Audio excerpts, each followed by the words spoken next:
मुझको मैं जो ना बना के अपना दिखा के सपना दिल का मेहमान बनोगे क्या। धक धक धक धक दिल धड़का के प्यार का ऐसा रोग लगा के हमारी जान लोगे क्या, हमारी जान लोगे क्या, हमारी जान लोगे क्या, हमारी जान लोगे क्या। खुशी रिकॉर्डिंग स्टूडियो बलुआहा।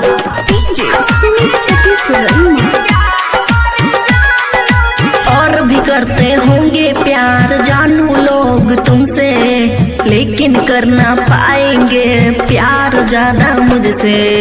और भी करते होंगे लोग प्यार जानू तुझसे, लेकिन कर ना पाएगा प्यार ज्यादा मुझसे।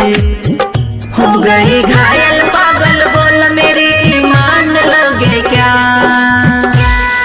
धक धक धक धक दिल धड़का के प्यार का ऐसा रोग लगा के हमारी जान लोगे क्या, हमारी जान लोगे क्या, हमारी जान लोगे क्या, हमारी जान लोगे क्या। मिक्स बाय ताज तन्हा।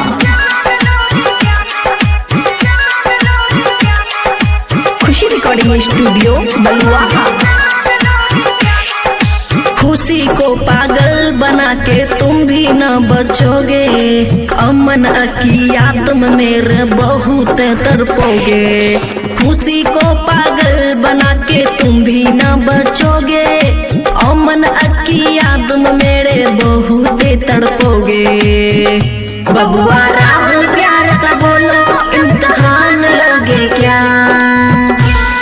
धक धक धक धक दिल धड़का के प्यार का ऐसा रोग लगा के हमारी जान लोगे क्या, हमारी जान लोगे क्या, हमारी जान लोगे क्या, हमारी जान लोगे क्या।